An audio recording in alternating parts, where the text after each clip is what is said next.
Halo, apa kabar semua Sobat Pintar? Senang sekali ya, saya Kak Sandi bisa kembali menyapa Sobat Pintar di acara podcast Ngopi bareng Kak Sandi. Nah, kali ini kita akan ngobrolin sesuatu hal yang cukup bikin baper nih. Sobat Pintar pasti sering ya mantengin IG Aku Pintar dan juga pasti sudah tahu topik apa yang akan kita bahas pada episode Ngopi bareng Kak Sandi malam ini. Nah, benar banget nih. Malam ini kita akan ngobrolin seputar suka duka si anak rantau. Siapa di sini yang sedang berjuang atau bahkan pernah punya pengalaman hidup jauh dari keluarga untuk mengejar cita-citanya?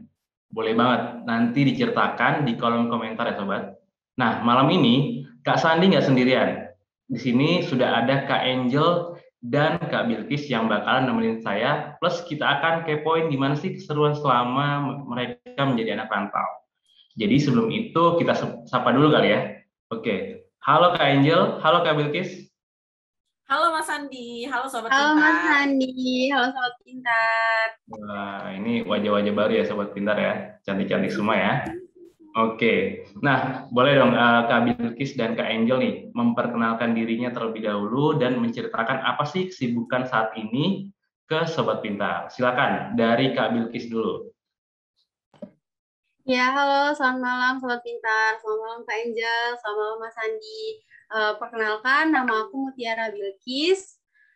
Sekarang kesibukan aku lagi kuliah ya di Poltekkes Kemenkes Jakarta 3, jurusan Kebidanan, Prodi D4 Kebidanan plus Profesi Bidan tingkat 1. Bidan ya. Oke, kalau Kak Bilkis nih, kalau Kak Angel nih, tadi Kak Bilkis sudah, sekarang Kak Angel. Oke, jadi halo Sobat Pintar, halo Mas Andi, halo Kak Bilkis. Perkenalkan, nama saya Angelika Da Vinci. Saat ini kesibukannya sedang menempuh pendidikan S1 di Institut Teknologi 10 November Surabaya, jurusan Teknik Lautan. Jadi anaknya cewek teknik banget nih, Kak. Waduh, mantap. Teknik banget ya. Jarang-jarang nih ya, seorang wanita ya gitu ya, masuk teknik gitu. Nah, ini ada Kak Angel yang mewakili. Mantap banget. Oke, jadi teman-teman nanti kalau misalnya ada yang mau tanya-tanya tentang ITS dan bagaimana kehidupannya di ITS sana, nanti bisa tanya Kak Angel.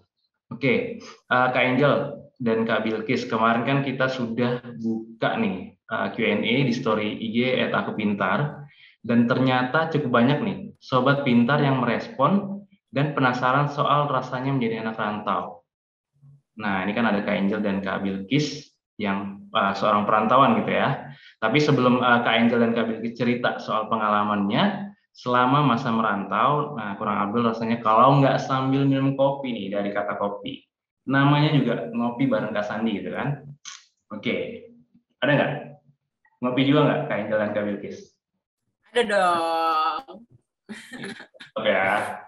Oke, nah buat sobat pintar semuanya, kegiatan podcast kita ini disponsori oleh Kata Kopi. Jadi Kata Kopi itu kan memang kopi kekinian banget ya, dan memang Kata Kopi ini cocok banget gitu kalau kita sambil diskusi, sambil podcast gini kan, terus sambil ngobrol, belajar gitu, enak banget lah pokoknya. Jadi Kata Kopi ini sudah ada di mana-mana, Jakarta, kemudian di Batam, dan selanjutnya akan ada di Lombok kalau nggak salah gitu. Oke, nah buat sobat pintar pecinta kopi ini bisa banget nih untuk kepoin Kata Kopi dan follow akun Instagramnya di @kopiitukata. Oke, kita back to topic dulu nih tentang suka duka si anak rantau. Nah, boleh dong Kak Bilkis dan Kak Angel menceritakan nih. Pertama, mungkin kenapa sih alasannya memilih untuk merantau? Mungkin dari Kak Angel dulu nih, baru ke Kak Bilkis. Oke, Boleh dong. Mas. Boleh banget dong, Mas Andi. Nah, jadi kalau misalnya ditanya nih alasan kenapa ngerantau gitu ya. Yang pertama, saya benar-benar pengen keluar dari zona nyaman, ya.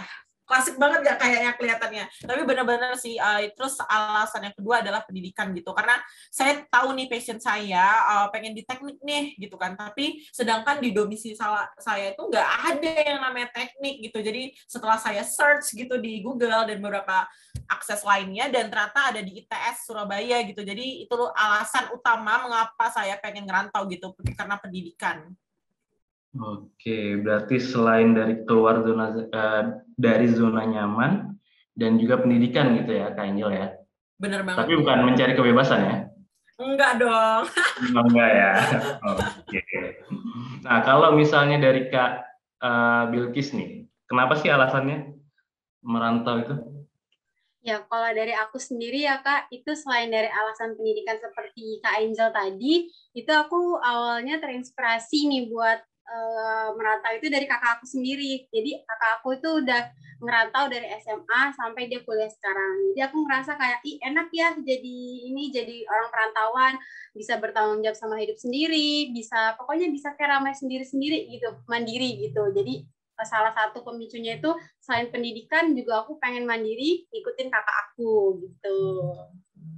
Oke, berarti dari Kak Bilkis pun ini karena pendidikan juga ya? Pendidikan dan juga ada role model dari kakak gitu ya, di mana hidup Ya benar banget mandiri, Mas jadi Andi. panutannya gitu ya. Oke. Berarti keduanya kan dari Kak Angel maupun Kak Bilkis memang karena pendidikan. Berarti udah tahu ya sebelumnya itu, oh saya potensinya di sini dan kayaknya jurusan yang cocok tuh ada di kota ini gitu ya. Seperti itu ya Kak Angel dan Kak Bilkis ya.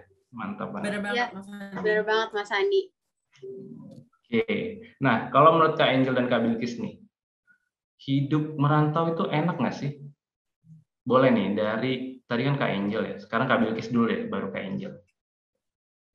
Ya, kalau hidup ngerantau itu ada enaknya, ada nggak enaknya sih, ada plus minusnya ya Mas Andi. Kalau misalnya untuk plusnya itu kita bisa menghargai keluarga satu sama lain, lebih menghargai gitu. Kalau misalnya di rumah kan kita sering ketemu. Jadi kalau misalnya ada cekcok kecil sama orang tua tuh gampang buat ngejawabnya. Tapi kalau misalnya udah ngerantau, itu nanti kita bakal ngerasain kangen gitu. Jadi nanti setiap balik ke rumah itu lebih kondisional gitu rumahnya, jadi lebih menghargai satu sama lain di antara keluarga, gitu sih positifnya ya. Kalau negatifnya itu ya pasti berubah dari segala aspek ya. Kayak misalnya kita makan, contohnya makan aja nih, misalnya kita makan dari pagi ini kita nggak perlu lagi memikir makan apa sampai malam nih. Nanti siang udah disiapin, sampai malam mau tidur juga udah disiapin nanti makanan. Kalau misalnya merantau ya kita harus nyiapin sendiri. Pagi kita mau makan apa, siang mau makan apa, sore mau makan apa, cukup enggak duitnya gitu. Oke, berarti kalau dari Kak Bilkis nih merantau tuh nggak cuma enaknya aja gitu ya, Iya, ada nggak sisi cuma enak negatifnya doang. gitu ya. Oke, yang biasanya terfasilitasi, terus kemudian di perantauan harus hidup serba sendiri itu.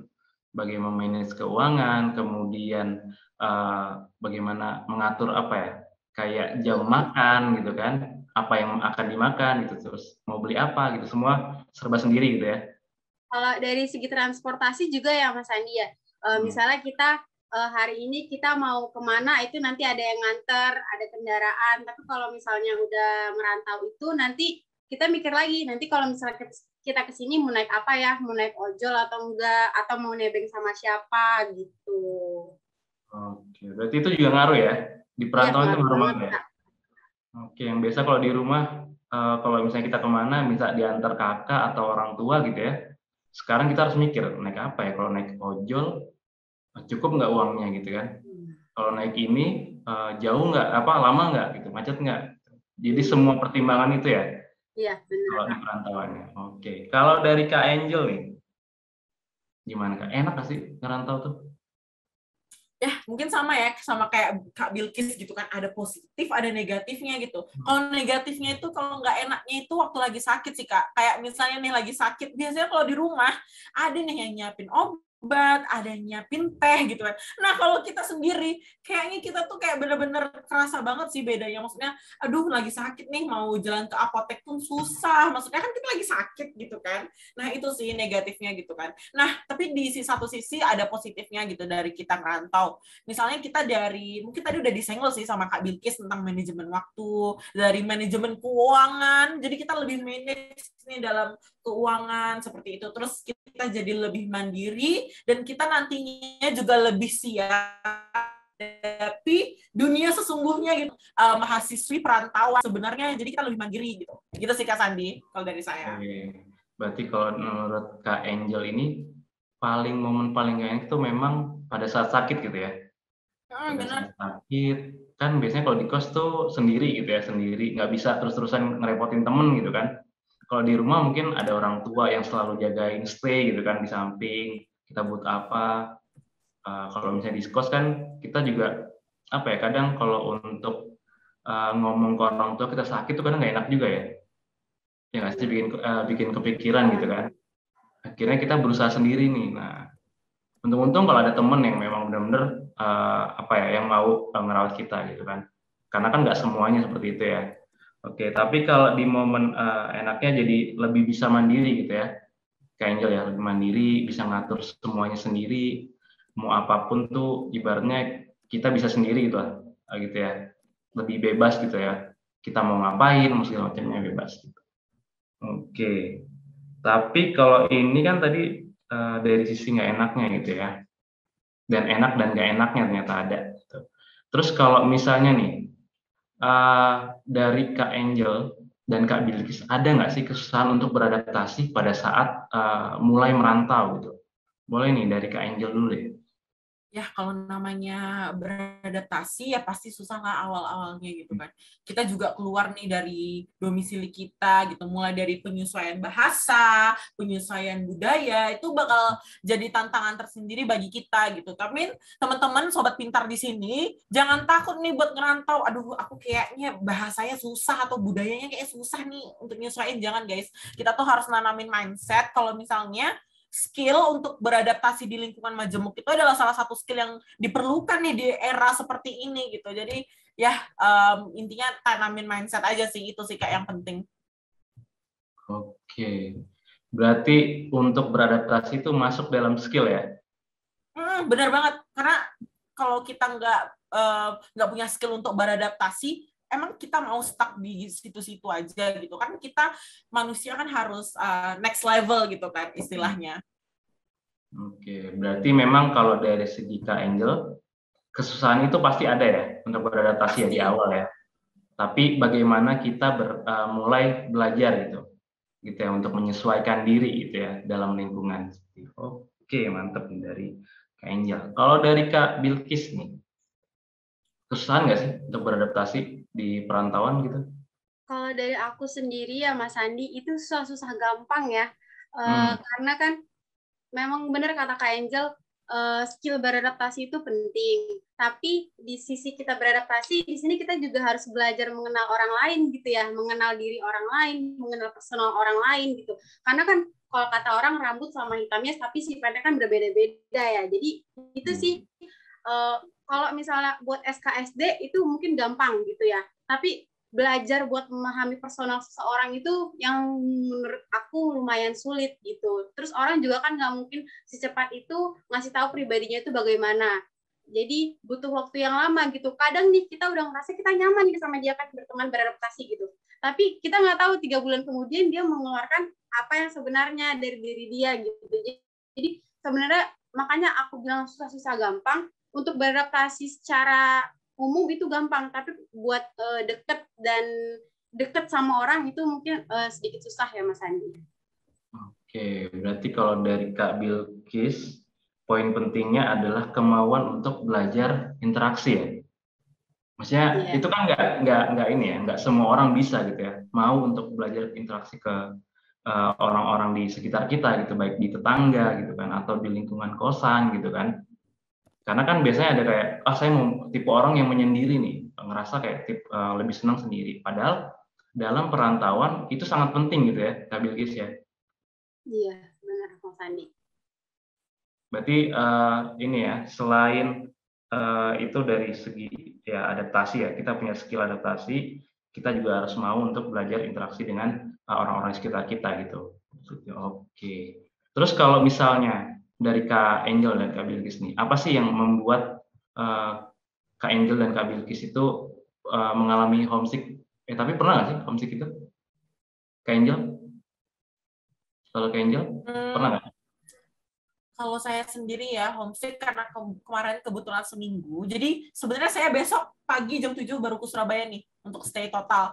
Kalau misalnya homesick dari seminggu kemarin tuh ya itu tadi sih Kak, waktu itu kan sekarang lagi musim hujan ya sobat pintar gitu kan. Kayak hujan tuh lagi di mana-mana. Jadi kita tuh gampang sakit itu tadi sih. Jadi kayak saya ngerasa ya ampun ini sakit. Terus kayak aduh kangen mama. Jadi kayak gitu. Oke, berarti ada kekhawatiran itu ya, karena takut sakit, takut nggak ada yang ngerawat gitu kan. Kalau di rumah kan ada mama gitu ya, kayak Kak Angel ya, yang bikin homesick. Oke, kalau dari Kak Bilkis nih, apa sih yang ada nggak pengalaman homesick gitu? Kalau yang homesick itu dari aku sendiri sebenarnya yang bikin homesick ya, itu suasana rumah sih Mas Andi. Yang biasanya kalau misalnya kita mau tidur nih, nanti kan ada yang masuk ke kamar, kok belum tidur, kenapa belum tidur, masih nugas ya, masih banyak tugasnya, jadi ngerasa diperhatiin gitu. Tapi kalau misalnya lagi ngerantau, itu kita mau tidur ya tidur, mau enggak ya enggak ada yang nanyain, mau tugas sebanyak mau tugas sedikit juga nggak ada yang nanyain secara langsung gitu. Kalau misalnya di chat mungkin ada ditanyainnya, tapi secara langsungnya itu yang bikin kita kangen gitu. Oke, berarti suasana rumahnya ya, dan juga momen-momen kayak kenapa nih nggak tidur gitu. Iya. Gitu ya, kayak gitu ya, ditanya-tanyain gitu ya sebelum tidur ya. Momen-momen kecil yang bikin kita seneng gitu. Itu dari Bukos nggak ada nih, Bukos? Dari Bukos, waduh, nggak ada Mas Andi. Nggak ada ya. Oh, dari gebetan gimana Kak Bilkis? Oh, iya, kebetulan gebetan. Ya aku sendiri ya, Kak Angel ya. Waduh, cocok nih. Sobat pintar, silakan. Siapa tahu udah nemu gebetan. Ya langsung aja dicatat 08 ini, dicatat dong. Waduh, sabar. Namanya aja kalau ya. Nanti dicari IG-nya. Oke. Berarti kalau dari Kak Angel tadi lebih ke arah kayak pas lagi sakit gitu ya. Kalau misalnya kalau Kak Angel, Kak Bilkis lebih perhatian ataupun kondisi dari suasana di rumah gitu ya. Kalau kemudian dari segi manajemen waktu dan keuangan, gimana sih cara Kak Bilkis dan Kak Angel untuk mengatasinya? Boleh nih Kak Bilkis dulu. Ya, kalau dari aku untuk time management, itu kebetulan aku dari dulu itu sebelum tidur, aku udah nge-note dulu di HP.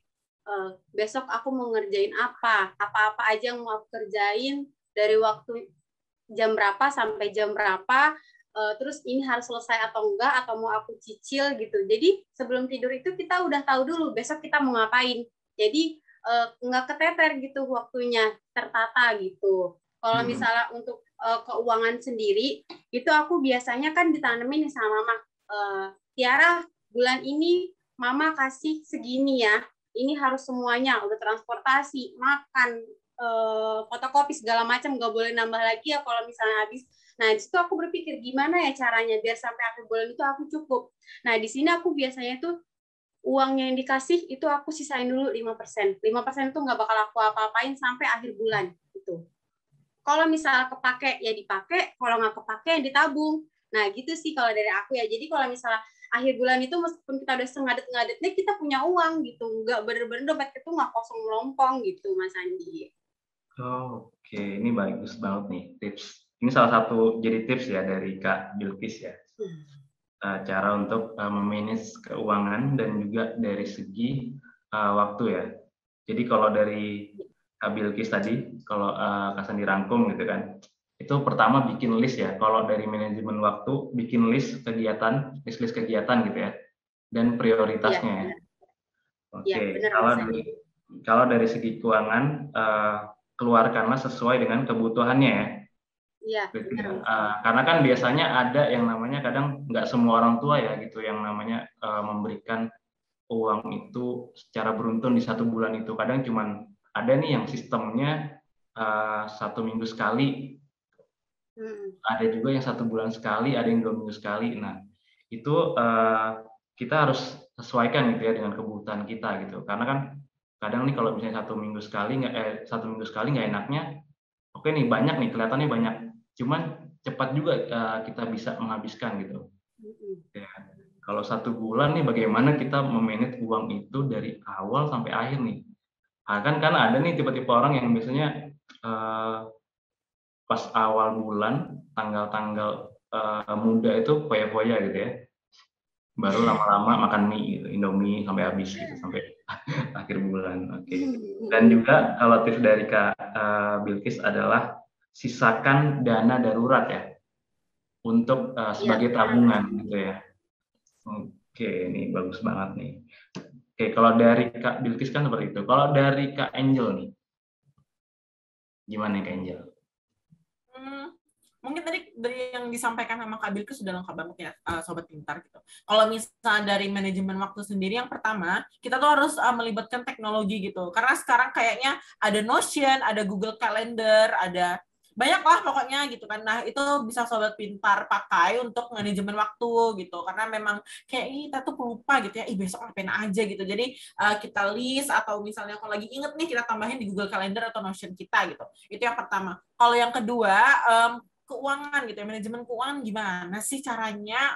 Nah, yang pertama adalah kita tuh harus menurunkan ego gitu, karena kadang-kadang kita tuh nengok barang-barang yang lucu ya, aduh pengen ambil deh, pengen ambil gitu, padahal itu tuh nggak berguna gitu. Jadi sebelum kita memutuskan untuk membeli barang, kayaknya kita harus mikir dulu nih 7 hari 7 malam, barang ini berguna nggak ya? Kalau misalnya sekiranya nih nggak ada gunanya, mending nggak usah beli ya Sobat Pintar, karena ya itu tadi, kita tuh anak rantau, apalagi mahasiswi, uangnya pas-pasan ya kan. Jadi itu sih Mas.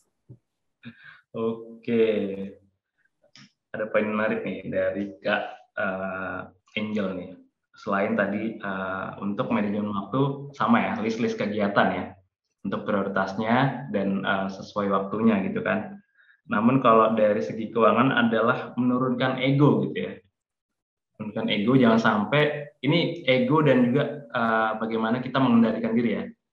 Ketika ada misalnya barang-barang lucu nih, kalau dari Kak Angel nih, biasanya kan lihat di Shopee atau segala macamnya, atau sambil jalan-jalan ke mall gitu kan, ada yang lucu itu dibeli gitu, padahal nggak sesuai dengan kebutuhan kita gitu, tapi lebih pada keinginan aja gitu. Nah, itu kadang-kadang itu yang bikin keuangan kita jadi boncos gitu ya, jadi cepat habis gitu uang, padahal kan kita harus juga nabung gitu. Kalau misalnya ada juga yang biasanya nih Kak, untuk memanage keuangannya, kalau misalnya dari segi cuci ataupun makan gitu ya, ada yang cuci harus nyuci sendiri gitu ya, nggak laundry gitu. Itu biasanya itu save uang banget sih, untuk save money banget sih untuk beberapa hari gitu kan. Terus kemudian juga makan juga ya, ada yang masak sendiri, rela-rela masak sendiri dulu. Karena kalau masak itu kan juga lumayan ya, 100.000 itu bisa sampai 4 hari lah. 4 hari cukup kayaknya Mas. 4 hari cukup ya, betul kan ya? 4 hari. Nah, itu daripada kayak makan tuh kan kadang kalau di Jakarta nih bisa satu kali makan 20.000 gitu. Satu kali makan dong tuh. Kalau warteg paling sekitar 15.000 ya. Betul ya. Oke, kalau dari Kak Angel juga sama nggak? Kayak gitu nggak? Kalau dimakan di Surabaya lebih murah apa nggak? Lebih mahal?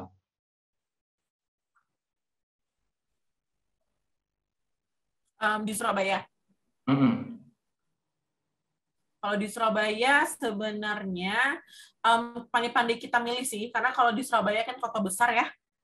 Aduh, jadi sebenarnya tergantung kitanya sih gitu Sobat Pintar. Jadi kalau misalnya kita mau hedon dikit, ada tempatnya. Kalau misalnya kita pengen, aduh kayaknya uangnya lagi mepet-mepet nih, ya udah ada aja. Jadi sebenarnya memang tergantung kitanya. Itulah tadi, balik lagi, jangan gengsi, jangan turunin ego kita gitu.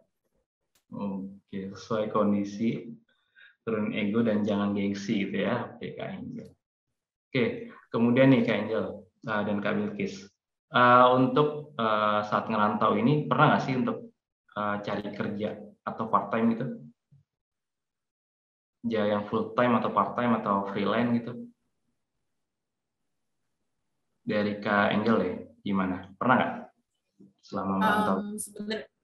Sebenarnya terlintas juga sih ya, cuman gara-gara sebenarnya saya masih semester 1 gitu kan, masih maba, jadi masih belum ada pengalaman lah gitu kan. Cuman kalau misalnya ada terlintas dari pikiran, itu pasti ada gitu. Cuman saya lebih prefer ke paid internship sih, jadi kayak magang bayar gitu. Jadi selain kita dapat fee, tapi kita juga bakal belajar nih, apalagi kalau misalnya internshipnya selinear sama jurusan kita, misalnya saya teknik gitu kan. Nah, nanti bakal internship paid di company, misalnya di company yang selinear lah dengan jurusan saya gitu. Itu sih Mas, kalau dari saya.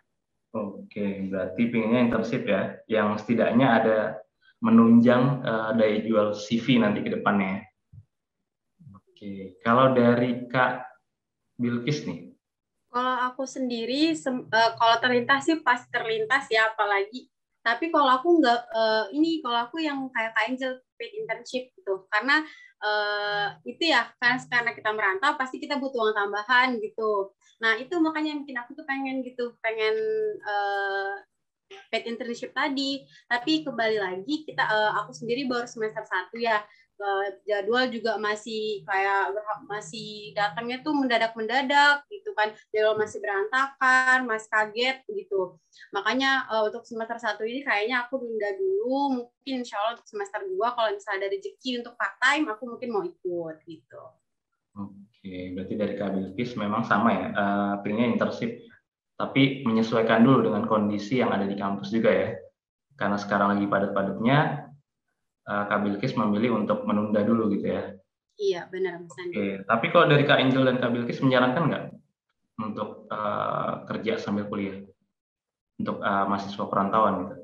Sebenarnya tergantung ke kita lagi sih. Maksudnya kan kita tahu nih kayak kapasitas diri kita gitu. Kita ya sebelum kita memutuskan suatu keputusan kayaknya yang penting kita tuh harus mengenali diri kita sendiri gitu. Kalau misalnya sekiranya beban akademik, beban organisasi, beban lomba udah banyak, terus kayaknya rasa-rasanya tuh aduh nggak bisa nih aku manage gitu ya, mending nggak usah freelance sih gitu. Mungkin kalian cari uangnya tuh bisa dengan bisnis, atau sekarang kayaknya banyak tuh kayak Shopee affiliate gitu kan. Sebenarnya banyak cara gitu teman-teman sobat pintar. Jadi nggak perlu, aduh kayaknya aku kuliah harus freelance gini biar ngambil biar dapat penghasilan, enggak gitu. Karena kayaknya kita udah di era digital yang dimana banyak banget nih kesempatan kita untuk mencari uang selain freelance seperti itu. Oke, baik banget nih dari Kak Angel nih. Kita harus kenali diri dan juga tahu kapasitas diri gitu ya Kak Angel ya, sebelum kita memutuskan untuk bekerja sambil kuliah. Oke, kalau dari Kak Bilkis, menyarankan nggak?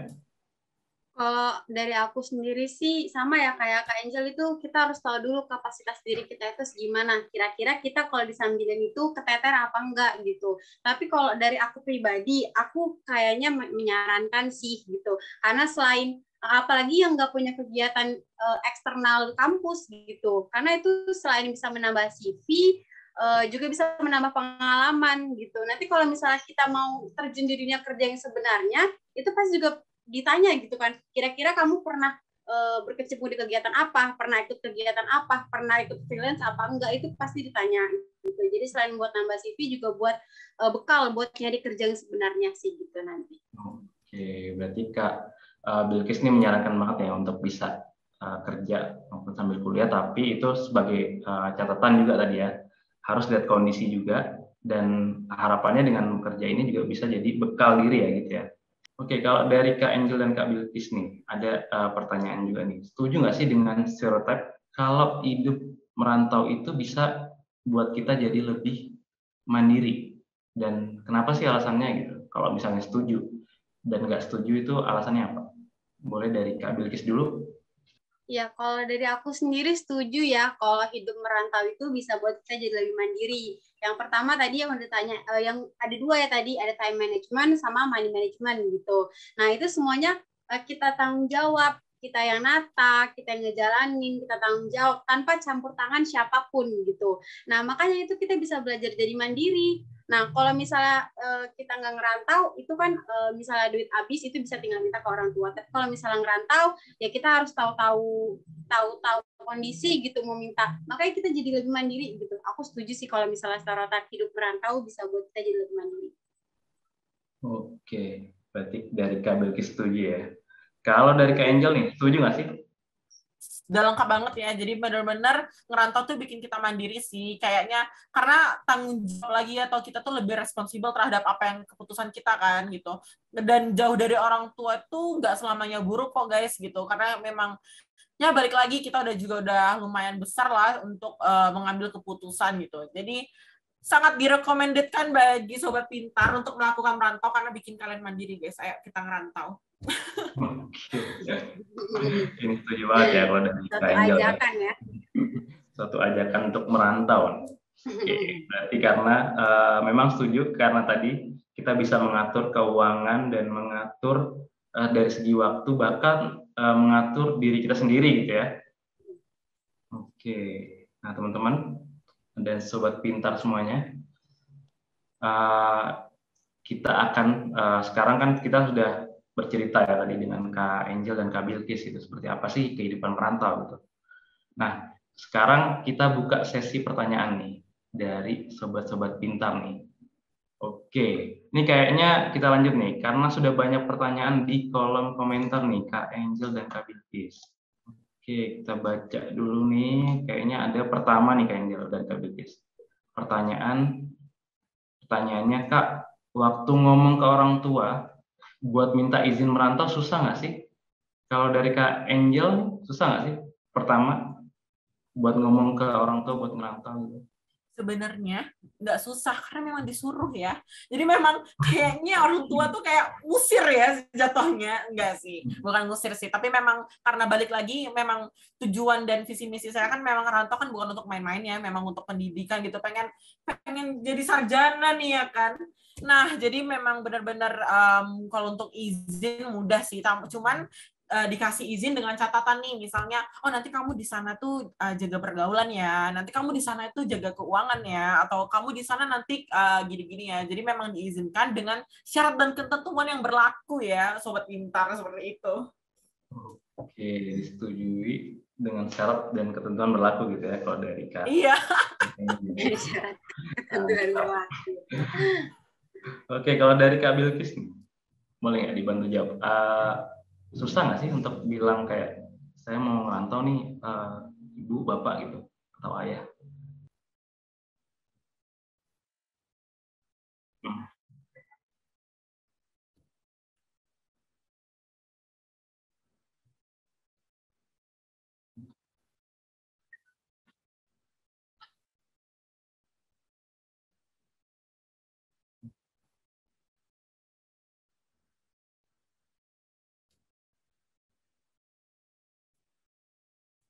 Oke, berarti di situ ada proses negosiasi ya?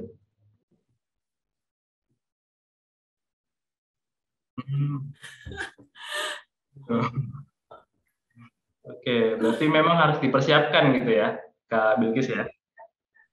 Oke, jadi untuk sobat pintar, kalau memang ingin ngerantau, kita harus persiapan dulu nih ke orang tua. Setuju apa enggak nih orang tua nih? Nah, di situ nanti ada proses yang namanya kayak kita komunikasi gitu kan ke orang tua seperti apa sih tujuan kita untuk merantau gitu kan. Dan memang kalau dari Kak Bilkis tadi, memang harus ada Kak Angel tadi ada syarat dan ketentuan yang berlaku gitu ya. Ada nasihat-nasihatnya, nggak boleh ini, nggak boleh itu gitu ya. Oke. Nah, kemudian ada pertanyaan kedua nih. Kak, menurut Kakak gimana sih untuk Kak Angel dan Kak Bilkis mengenai persoalan uang saku? Gimana manajemen uang Kakak jauh dari orang tua, biasanya uang saku kayak jadi irit banget nggak sih? Gimana nih? Dari Kak Bilkis dulu, boleh?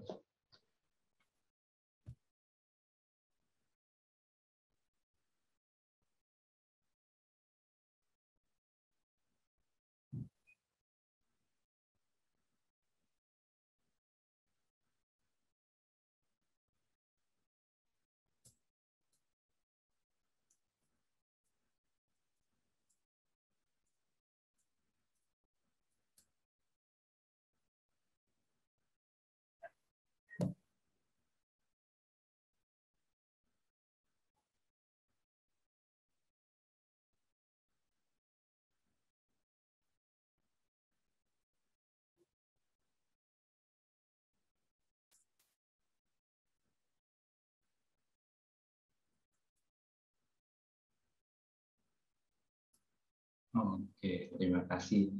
Kak Bilkis, kalau dari Kak Angel nih, Kak Angel kan awal-awal nih, pasti awal-awal apalagi dari Batam ya, ke Surabaya gitu kan, itu pasti kan wah banyak barang-barang murah gitu, terus semuanya serba murah gitu kan di Surabaya. Nah itu gimana nih? Itu tergoda nggak? Dan sampai gimana sih manajemen uangnya? Nah, kalau misalnya dari Batam Surabaya sendiri, itu memang agak gimana ya? Ternyata kalau di Jawa tuh harganya agak-agak miring ya. Kalau misalnya Abaya lebih grosir ya, istilahnya gitu kan, lebih murah gitu. Cuman ya balik lagi gitu, Sobat Pintar, kayaknya kita kan ngerantau bukan untuk foya-foya gitu kan, balik lagi ke tujuan kita awal tadi memang gara-gara pendidikan gitu. Jadi kalau misalnya masalah manajemen keuangan ya yang disampaikan sama Kak Bilkis tadi, misalnya menyiapkan dana darurat kayak gitu-gitu sih Kak. Sebenarnya sama-sama aja sih tipsnya. Intinya tuh jangan hedon ya guys, namanya tuh hedon. Terus kalau misalnya ada nih temen Crazy Rich Surabaya kan ada kan Mas. Jadi kalau misalnya temen-temen tuh kayaknya lagi hedon-hedon, ya udah kita tuh nggak usah ikutin gitu. Oke, berarti jangan ikutin gengsi ya, ikut gitu kan. Berarti memang kalau dari Kak Angel dan Kak Bilkis, belanja sesuai kebutuhan bukan keinginan, turunkan egonya. Terus wajib juga untuk menabung. Kemudian hangout juga jangan sering-sering ya, ya nggak sih? Mungkin kok. Jangan ya. Iya, betul, betul, betul. Kalau di sini istilahnya tuh ada istilahnya tuh namanya cangkruk. Cangkruk, oh, betul. Kalau cangkruk tuh kayak nongkrong gitu ya. Surabaya banget nih, udah arek Surabaya. Cangkruk ya, oke.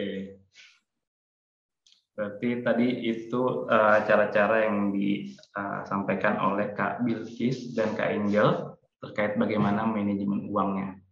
Oke, kemudian ada pertanyaan lagi nih. Kak, kalau jadi anak rantau, orang tua tuh jadi lebih protektif nggak sih? Kan biasanya orang tua lebih banyak yang protektif gitu ya. Kalau dari Kak Angel gimana nih? Protektif pasti iya ya. Karena kebetulan saya bukan ngekos, tapi asrama. Jadi kayak mama saya tuh sering hubungin ibu asramanya gitu, terus sama kayak ada rekan saya lah gitu. Jadi mama saya lebih jadi kayak DM dia, si Angel apa kabar gitu. Kadang-kadang kan memang saya nggak selalu 24/7 megang HP gitu kan. Terus kayak setiap malam nih telepon atau minimal tuh komunikasi lah lewat WhatsApp gitu. Oke, berarti memang kalau rantau tuh pasti ya, orang tua tuh lebih bukan protektif sih ya, lebih ya protektif iya, cuman bukan posesif gitu ya. Dan lebih ya itu salah satu bentuk kekhawatiran gitu ya dari orang tua. Oke, kalau dari Kak Bilkis nih.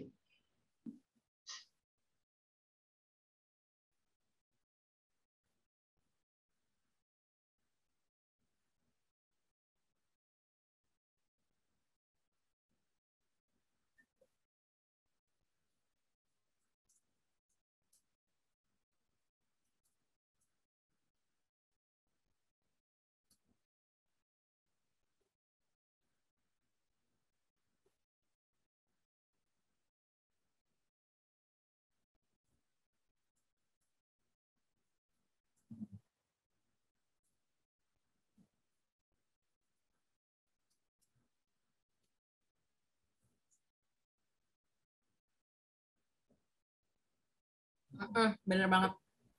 Berarti Jangan kecewain orang tua sih. Berarti poinnya komunikasi dan jaga kepercayaan, yaitu dan kejujuran ya, menjaga dan kejujuran ya, terhadap orang tua gitu ya.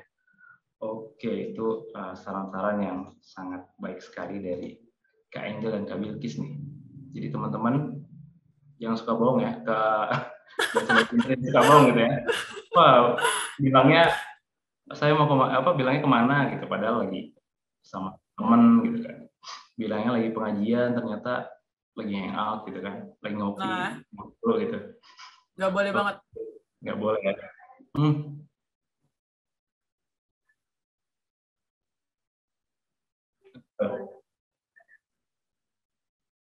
Ya, ya benar-benar.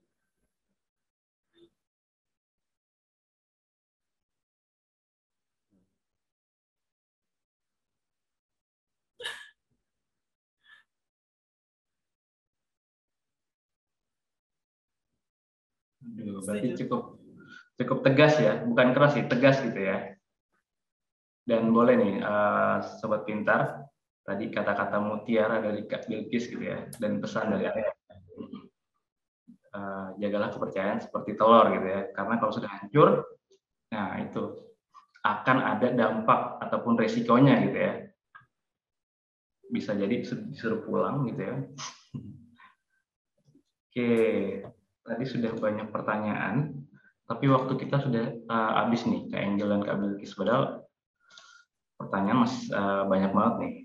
Kayaknya nih banyak sobat pintar, banyak sobat pintar yang pingin ngerantau nih Kak Angel dan Kak Bilkis. Nanti sobat pintar boleh ya, nanti kalau tanya-tanya via DM ke Kak Bilkis dan Kak Angel gitu, gimana sih merantau di Jakarta gitu atau Depok gitu kan, dan di Surabaya. Surabaya, ayo yang mau ke Surabaya bisa langsung DM Angelika DV. Ya. Ya dong. Oke. Nah, kan tadi sudah cerita-cerita nih, dan Kak Angel dan Kak Bilkis juga sudah menanggapi pertanyaan-pertanyaan dari sobat pintar yang memang ada keinginan untuk merantau. Boleh nggak sih dikasih pesan gitu untuk sobat-sobat pintar? Apa nih kalau dari Kak Angel dulu deh?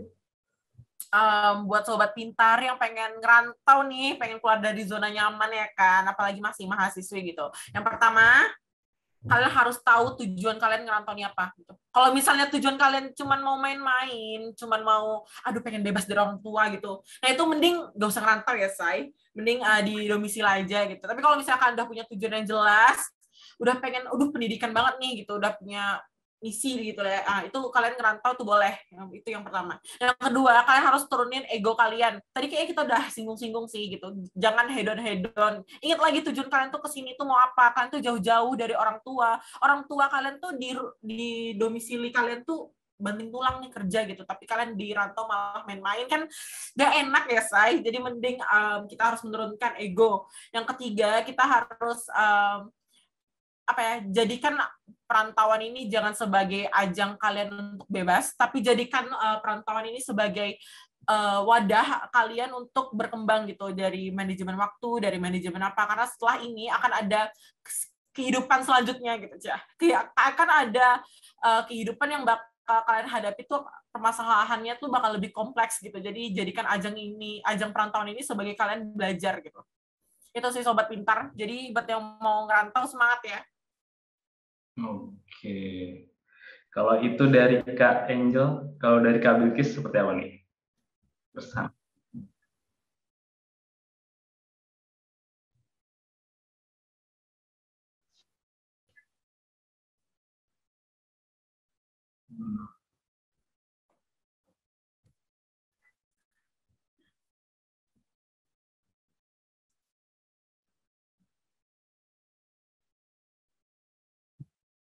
Oke, terima kasih wejangannya dari Kak Angel dan Kak Bilkis.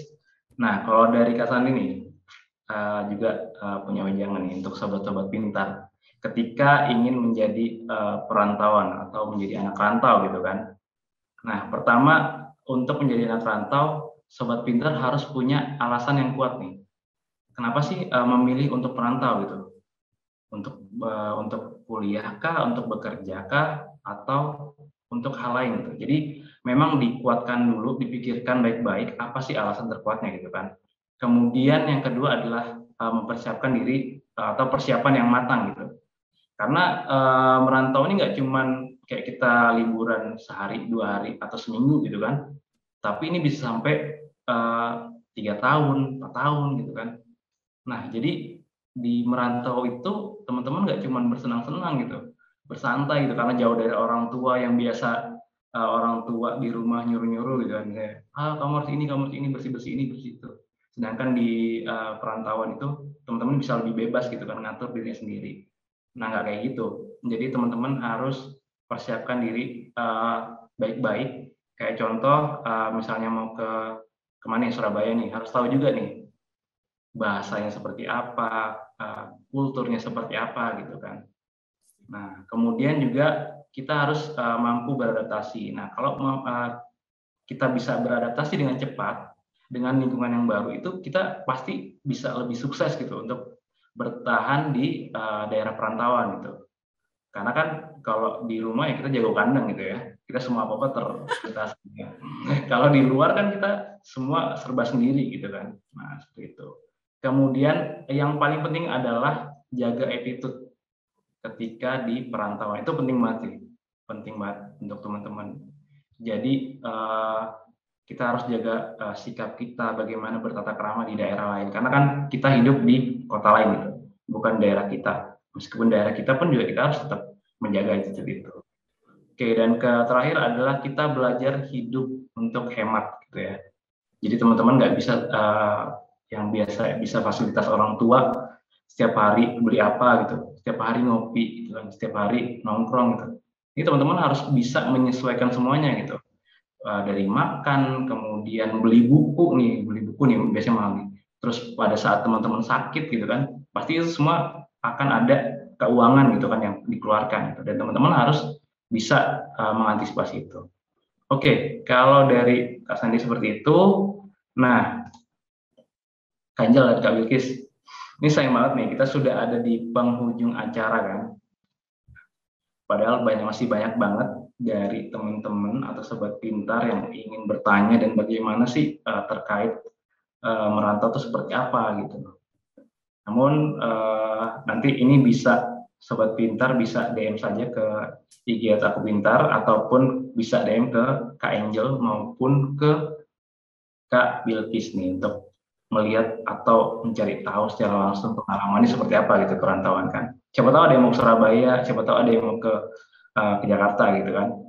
Nah nanti bisa calling gitu kan sambil tanya-tanya gitu. Oke, nah terima kasih banyak nih Kak Angel dan Kak Bilkis untuk waktunya malam ini sudah mau sharing cerita tentang suka dukanya ketika menjadi anak rantau. Nah semoga cerita dari Kak Angel dan Kak Bilkis dapat menginspirasi sobat pintar yang masih ragu nih untuk merantau. Betul ya. Oke, terima kasih juga sobat pintar yang mengikuti acara ngopi bareng Kak Sandi ini dengan tema suka duka si anak rantau. Jadi ini sudah usai. Nah, kalau sobat ingin diskusi tentang permasalahan lainnya di acara podcast ini, silakan kirim DM ke IG Aku Pintar ya. Sampai bertemu di episode ngopi bareng Kak Sandi di podcast selanjutnya ya. Oke, terima kasih.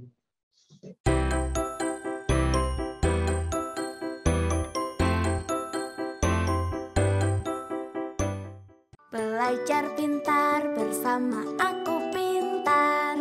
Download sekarang.